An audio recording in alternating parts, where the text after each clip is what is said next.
दोस्तों, आज हम बात करेंगे इलेक्शंस के बारे में, जो हमारे डेमोक्रेटिक सिस्टम का एक बहुत इंपॉर्टेंट हिस्सा है।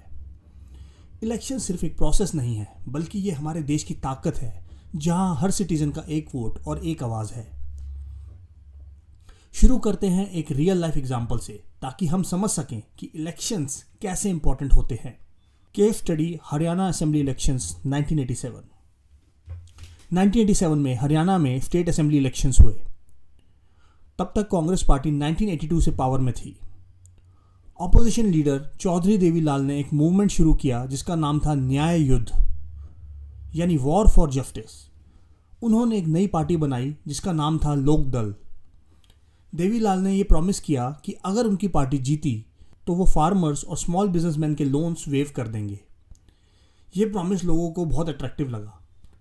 साथ ही लोग कांग्रेस से खुश नहीं थे और उन्हें चेंज की ज़रूरत थी।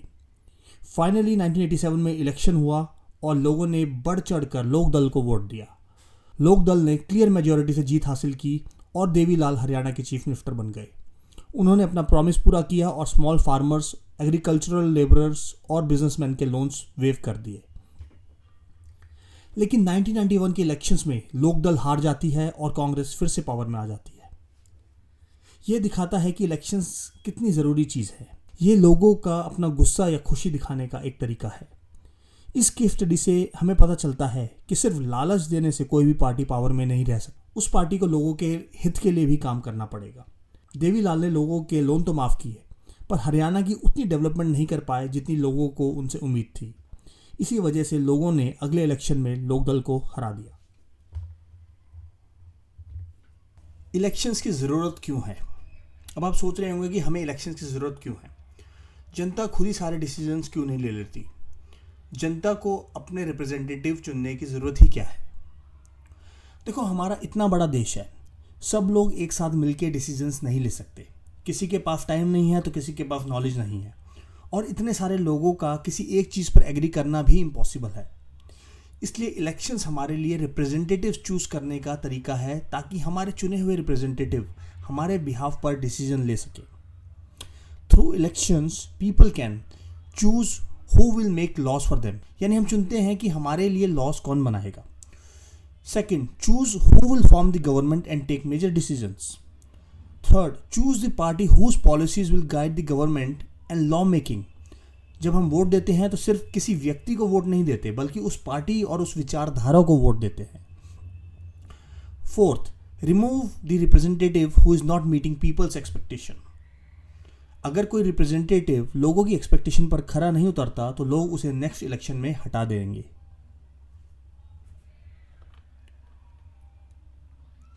डेमोक्रेटिक इलेक्शंस क्या होते हैं?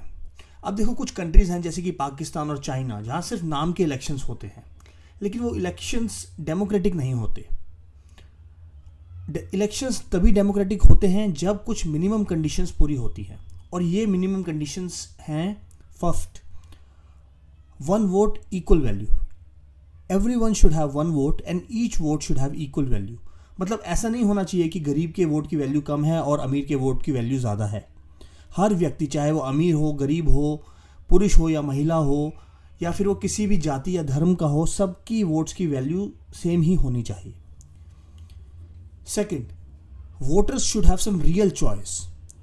All candidates and parties should be free to contest elections. ऐसा नहीं होना चाहिए कि बस एक ही पार्टी इलेक्शन कंटेस्ट कर रही है, जैसे कि चाइना में होता है।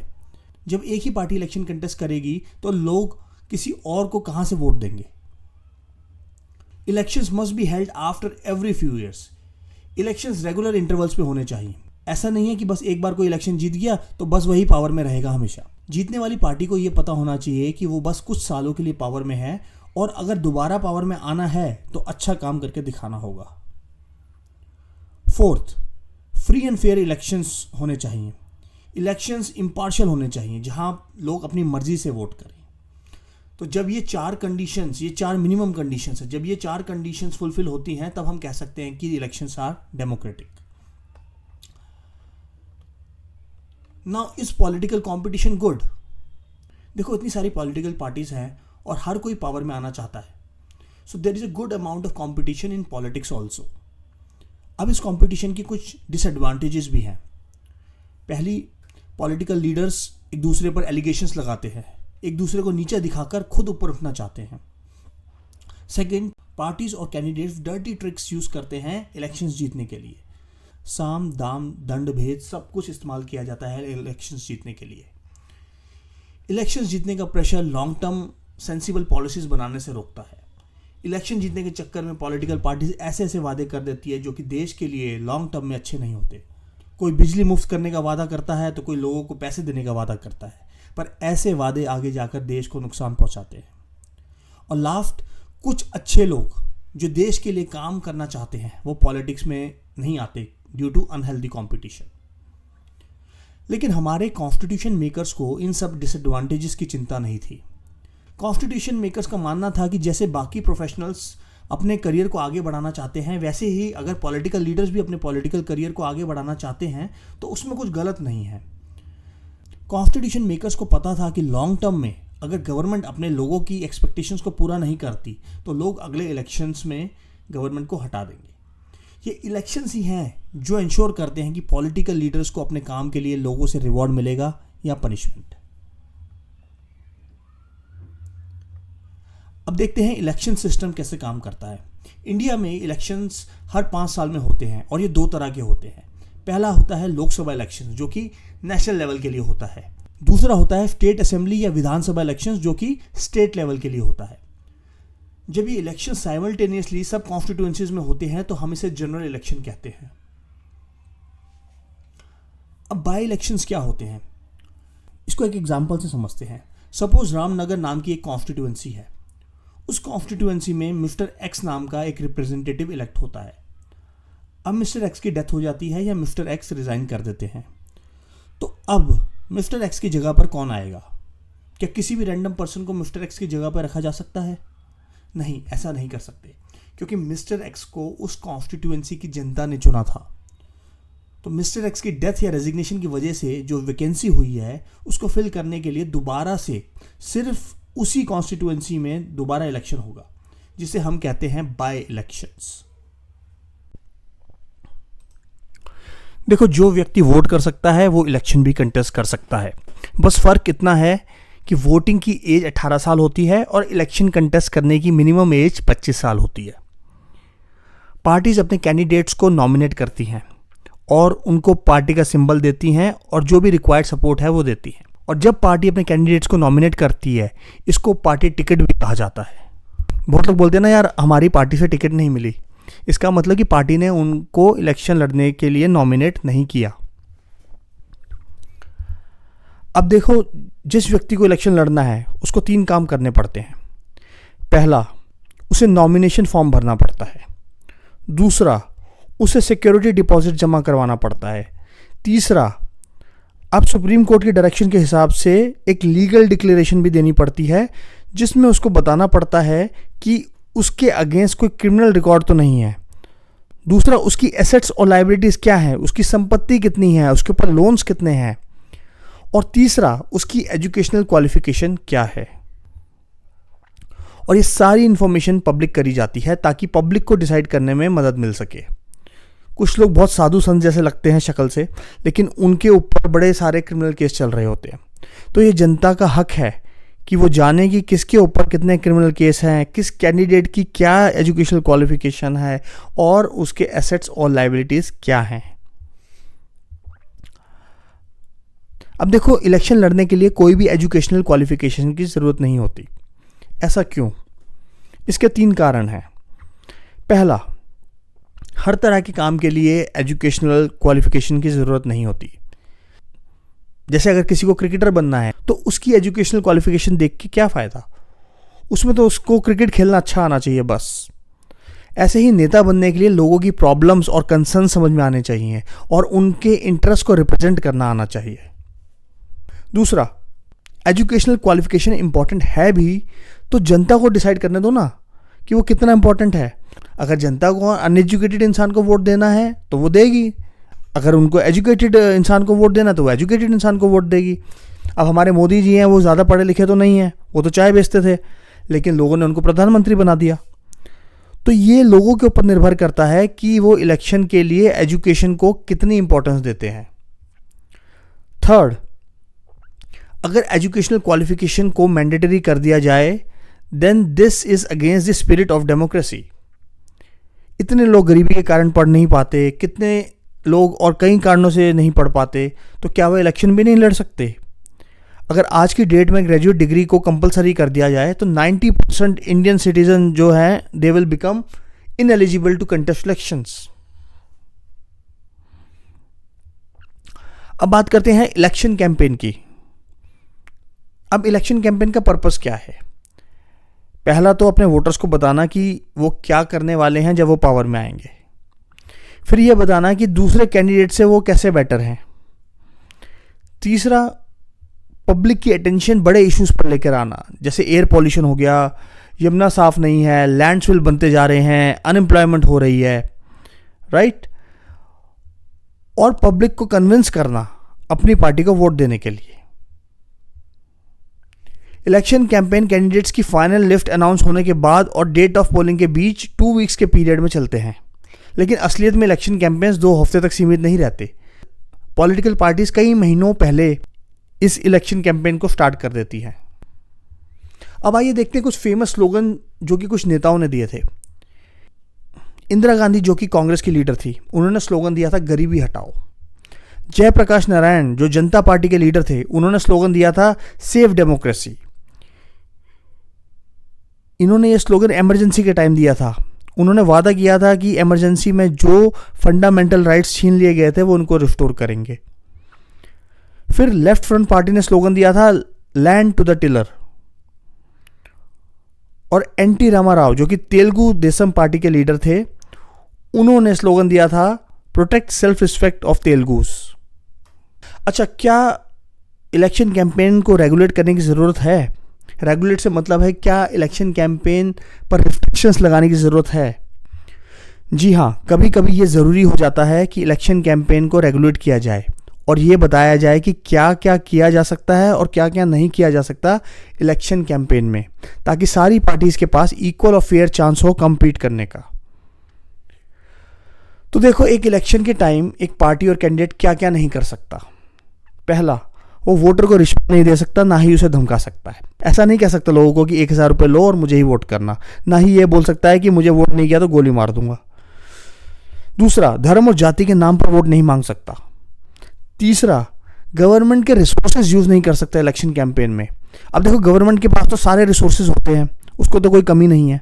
तो अगर कोई गवर्नमेंट का कैंडिडेट गवर्नमेंट के रिसोर्सेज यूज करने लगेगा तो उसको एक अनड्यू एडवांटेज मिल जाएगी बाकी कैंडिडेट्स के ऊपर।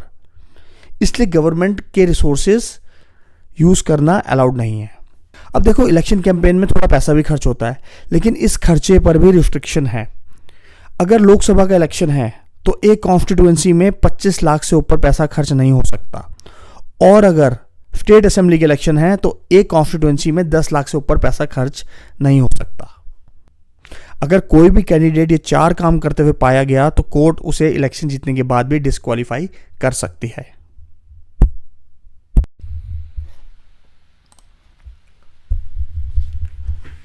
अब बात करते हैं मॉडल कोड ऑफ कंडक्ट की।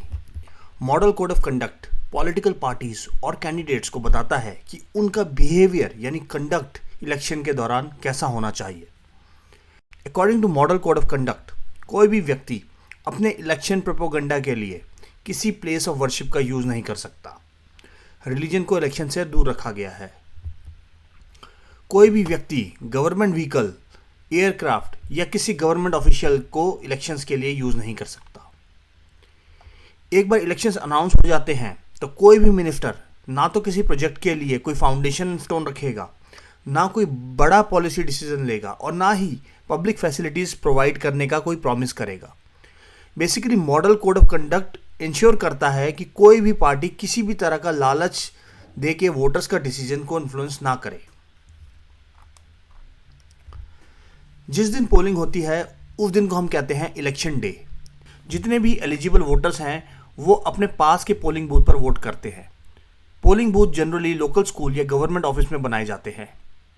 जब आप पोलिंग बूथ पहुंचते हैं तो इलेक्शन ऑफिसर आपको आइडेंटिफाई करता है थ्रू योर वोटर कार्ड या आधार कार्ड या कोई भी दूसरा आईडी प्रूफ से, और फिर इलेक्शन ऑफिसर आपके फिंगर पर एक निशान लगा देता है जिसका मतलब है कि अब आप वोट दे चुके हैं और आप अब दोबारा वोट नहीं कर सकते। उसके बाद आप ईवीएम मशीन के थ्रू अपने चॉइस के कैंडिडेट को वोट दे सकते हो। पोलिंग बूथ के अंदर हर पॉलिटिकल पार्टी के एक एजेंट को बैठने की इजाज़त होती है ताकि सभी पॉलिटिकल पार्टीज को यह संतुष्टि रहे कि इलेक्शंस फ्री और फेयर मैनर में हो रहे हैं। क्या इलेक्शंस देश के लिए बहुत महंगे साबित होते हैं? जी हाँ, इलेक्शंस देश के लिए बहुत महंगे होते हैं। इलेक्शन कंडक्ट करने के लिए बहुत सारा पैसा खर्च किया जाता है और ये खर्चा सरकार के और बड़े खर्चे जैसे सबमरीन खरीदना या कॉमनवेल्थ गेम कंडक्ट करना इनसे भी ज़्यादा होता है। अब वोट करने का तरीका क्या होता है? वोट करने के दो मेथड्स होते हैं, एक ट्रेडिशनल मेथड और एक मॉडर्न मेथड। ट्रेडिशनल मेथड में पहले इलेक्शन के लिए बैलेट पेपर यूज़ किए जाते थे। बैलेट पेपर एक शीट ऑफ पेपर होती है जिसमें कंटेस्टिंग कैंडिडेट का नाम होता है और उसके पार्टी का सिंबल होता है। वोटर्स बैलेट पेपर पर स्टैंप लगाकर एक बॉक्स के अंदर उस पेपर को डाल देते थे। मॉडर्न मेथड में वोटर्स इलेक्ट्रॉनिक वोटिंग मशीन यानी ईवीएम का यूज़ करते हैं। ईवीएम पर कैंडिडेट के नाम और पार्टी का सिंबल बना होता है और वोटर को जाकर अपने चॉइस के कैंडिडेट के नाम के आगे दिए गए बटन को दबाना होता है। जो इंडिपेंडेंट कैंडिडेट्स होते हैं उनको भी एक सिंबल मिलता है इलेक्शन कमीशन की तरफ से। पोलिंग खत्म होने के बाद सारी ईवीएम मशीन को सील कर दिया जाता है और एक सिक्योर प्लेस पे ले जाया जाता है। फिर जिस दिन काउंटिंग की डेट फिक्स होती है उस दिन इन मशीनों को निकाला जाता है और वोट्स को काउंट किया जाता है। काउंटिंग के समय भी पॉलिटिकल पार्टीज के एजेंट्स वहां मौजूद होते हैं टू एंश्योर कि काउंटिंग ठीक तरीके से हो। जिस कैंडिडेट को कॉन्स्टिट्यूएंसी में सबसे ज़्यादा वोट मिले होते हैं उसे इलेक्टेड डिक्लेयर कर दिया जाता है। जनरल इलेक्शंस में सारी कॉन्स्टिट्यूएंसीज के वोट्स की काउंटिंग लगभग एक ही दिन पर होती है। अब देखते हैं इलेक्शंस में क्या क्या अनफेयर प्रैक्टिसेस होती हैं। पहला, वोटर लिस्ट में फेक नेम्स को ऐड करना और जेन्युइन नेम्स को रिमूव करना। दूसरा, पार्टी द्वारा गवर्नमेंट रिसोर्सेज और गवर्नमेंट ऑफिशियल्स को यूज करना। तीसरा, पैसे का एक्सेसिव यूज करना by rich people and big political parties. Fourth, voters को इंटिमिडेट करना और रिगिंग करना। रिगिंग का मतलब होता है इलेक्शन प्रोसेस से छेड़खानी करना, मैल प्रैक्टिसेस करना, कुछ फ्रॉड करना। Now how do we know that elections are free and fair? Elections में कोई घपलेबाजी नहीं है, कोई पार्शियलिटी नहीं है, कोई बायसनेस नहीं है। How do we know that? देखो, इलेक्शंस फ्री एंड फेयर है या नहीं ये जानने के लिए ये जानना ज़रूरी है कि इलेक्शन कंडक्ट कौन करवाता है। इंडिया में इलेक्शन कंडक्ट करवाता है इलेक्शन कमीशन। इलेक्शन कमीशन एक बहुत पावरफुल और इंडिपेंडेंट बॉडी है। ये उतनी ही इंडिपेंडेंट है जितनी कि जुडिशरी। इलेक्शन कमीशन का हेड होता है चीफ इलेक्शन कमिश्नर, जिसे प्रेसिडेंट ऑफ इंडिया अपॉइंट करता है। लेकिन जब ये एक बार अपॉइंट हो जाता है तो ये ना तो प्रेसिडेंट को आंसरेबल है ना ही गवर्नमेंट को। गवर्नमेंट के पास चीफ इलेक्शन कमिश्नर को हटाने की कोई भी पावर नहीं है। अब इलेक्शन कमीशन के फंक्शंस क्या हैं? फर्स्ट, इलेक्शन की अनाउंसमेंट होने से लेकर डिक्लेरेशन ऑफ रिजल्ट तक सारे डिसीजंस और कंट्रोल इलेक्शन कमीशन के पास होते हैं। Second, election commission code of conduct को इंप्लीमेंट करती है और जो उसे फॉलो नहीं करता उसे पनिश भी करती है। थर्ड, इलेक्शन कमीशन गवर्नमेंट की पावर के मिसयूज पर भी एक चेक रखती है और गवर्नमेंट को गाइडलाइंस फॉलो करने के लिए ऑर्डर करती है। इलेक्शन ड्यूटी के दौरान अगर कोई भी गवर्नमेंट ऑफिशियल ड्यूटी पर होता है तो वो इलेक्शन कमीशन के कंट्रोल में होता है, ना कि गवर्नमेंट के। लास्ट, अगर इलेक्शन कमीशन को लगता है कि इलेक्शन को फेयरली कंडक्ट नहीं किया गया किसी बूथ में या किसी कॉन्स्टिट्यूएंसी में, तो वो उन बूथ या कॉन्स्टिट्यूएंसी में पोलिंग रीऑर्डर कर सकती है। एक चीज़ जिससे हम ये कह सकते हैं कि इंडिया में इलेक्शंस फ्री एंड फेयर हैं वो है पॉपुलर पार्टिसिपेशन इन इलेक्शंस। अगर ज़्यादा से ज़्यादा लोग इलेक्शन में पार्टिसिपेट कर रहे हैं इसका मतलब ये है कि उनको इलेक्शंस पर विश्वास है। अब हम कैसे कह सकते हैं कि इंडिया में इलेक्शंस में पॉपुलर पार्टिसिपेशन है लोगों की? फर्स्ट, हम टर्नआउट देख के बता सकते हैं कि इलेक्शंस में कितनी पॉपुलर पार्टिसिपेशन है। टर्नआउट का मतलब होता है कि टोटल एलिजिबल वोटर्स में से कितने वोटर्स एक्चुअली जाकर वोट करते हैं। अगर 100 एलिजिबल वोटर्स हैं और इनमें से 50 लोग जाके वोट करते हैं तो टर्नआउट परसेंटेज हुई 50%। अगर हम यूरोप और नॉर्थ अमेरिका को देखें तो यहाँ पर टर्नआउट परसेंटेज पिछले 50 सालों में कम हो रही है। लेकिन इंडिया में टर्नआउट परसेंटेज बढ़ रही है, जिससे कि ये पता चलता है कि इलेक्शन में लोगों की अच्छी खासी पार्टिसिपेशन है। दूसरा, इंडिया में पुअर और अंडर प्रिविलेज लोग एक लार्ज प्रोपोर्शन में वोट करते हैं, बजाय कि रिच और प्रिविलेज सेक्शंस के। वेस्टर्न डेमोक्रेसीज में ऐसा देखने को नहीं मिलता। थर्ड, इंडिया में आम लोग इलेक्शंस को काफ़ी इंपॉर्टेंस देते हैं। उन्हें ऐसा लगता है कि वो इलेक्शन के थ्रू पॉलिटिकल पार्टीज पर अच्छी पॉलिसी और प्रोग्राम्स बनाने का प्रेशर डाल सकते हैं, और उनको ऐसा भी लगता है कि उनका वोट मैटर करता है। फोर्थ, इंडिया में इलेक्टर्स का इलेक्शन रिलेटेड एक्टिविटीज़ में रोल बढ़ता जा रहा है। लगभग हर 7 में से एक व्यक्ति किसी पॉलिटिकल पार्टी का मेंबर है। एक और इंडिकेटर जिससे पता चलता है कि इंडिया में इलेक्शंस फ्री एंड फेयर है, वो है acceptance of election outcome by all the parties. अगर इलेक्शंस फ्री और फेयर नहीं होते तो हमेशा पावरफुल पार्टी ही जीतती रहती और रूलिंग पार्टी कभी भी इलेक्शन नहीं हारती। बट इंडिया में ऐसा नहीं है। इंडिया में देखा गया है कि रूलिंग पार्टी कई बार इलेक्शन हारी है। इनफैक्ट रूलिंग पार्टी हर 3 इलेक्शन में से 2 इलेक्शन हारी है पिछले 25 सालों में। इंडिया में करीब आधे एमपी और एमएलए इलेक्शन हार जाते हैं। जो लोग बहुत पैसा खर्च करते हैं वोट्स खरीदने में, या जिनका क्रिमिनल कनेक्शन है, ऐसा देखा गया है कि वो लोग अक्सर इलेक्शन हार जाते हैं। हारी हुई पार्टी भी इलेक्शन के रिजल्ट को लोगों का डिसीजन समझकर मान लेती है। कोई भी पॉलिटिकल पार्टी इलेक्शंस पर सवाल नहीं उठाती। तो ये सब हमें शो करता है कि इंडिया में इलेक्शंस काफ़ी हद तक फ्री एंड फेयर हैं। फ्री और फेयर इलेक्शन कंडक्ट करने में भी कुछ चैलेंजेस हैं। पहला, मनी। जिन कैंडिडेट्स और पार्टीज के पास बहुत सारा पैसा है, ऑब्वियसली उनको एक एडवांटेज रहेगा पार्टीज और इंडिपेंडेंट कैंडिडेट्स के ऊपर, क्योंकि छोटी पार्टीज अपना उतना प्रचार नहीं कर पाएंगी जितना कि बड़ी और पैसे वाली पार्टीज कर पाएंगी। दूसरा, क्रिमिनल कनेक्शन। जिन लोगों का क्रिमिनल कनेक्शन होता है वो डरा धमकाकर दूसरे कैंडिडेट्स को इलेक्शन की रेस से बाहर कर देते हैं और खुद बड़ी पार्टी से टिकट ले लेते हैं। थर्ड, कुछ पॉलिटिकल पार्टीज में लीडर्स पार्टी टिकट अपने रिलेटिव्स को ही देते हैं, जैसे बाप ने अपने बेटे को टिकट दी, या भाई को टिकट दिया, या अपनी पत्नी को टिकट दिया। इस कारण से बाकी लोगों को इलेक्शन लड़ने का मौका नहीं मिलता। फोर्थ, कभी कभी देश की जनता के पास कोई चॉइस नहीं होती, क्योंकि जो भी पार्टी इलेक्शन लड़ रही है उसकी लगभग एक ही जैसी पॉलिसीज और प्रैक्टिसेस होती है। फिफ्थ, स्मॉलर पार्टीज हमेशा एक डिसएडवांटेज में रहेंगी as compared to bigger parties. Small parties का उतना इन्फ्लुएंस नहीं होता है और ना ही उनके पास इतने रिसोर्सेज होते हैं इलेक्शन जीतने के लिए। इन्हीं सब कारणों की वजह से सोशल एक्टिविस्ट और दूसरी ऑर्गेनाइजेशंस इलेक्टोरल सिस्टम में रिफॉर्म्स की मांग कर रही हैं। आइए अब कुछ इंपॉर्टेंट टर्म्स को समझते हैं। पहला है कोड ऑफ कंडक्ट। ये एक सेट ऑफ नॉर्म्स और गाइडलाइंस होता है जो कि पॉलिटिकल पार्टीज और कैंडिडेट्स को इलेक्शन के दौरान फॉलो करने होते हैं। दूसरा है कॉन्स्टिट्यूएंसी। कॉन्स्टिट्यूएंसी का मतलब है voter of a geographical area who elect representative to the legislative body. यानी एक पर्टिकुलर एरिया में जो वोटर्स हैं जो कि एक रिप्रेजेंटेटिव को उस एरिया के लिए इलेक्ट करके उनको लेजिस्लेटिव असेंबली या पार्लियामेंट में भेजते हैं। Third is incumbent. इनकम्बेंट का मतलब होता है जो व्यक्ति जिसने कोई पॉलिटिकल ऑफिस होल्ड किया हो।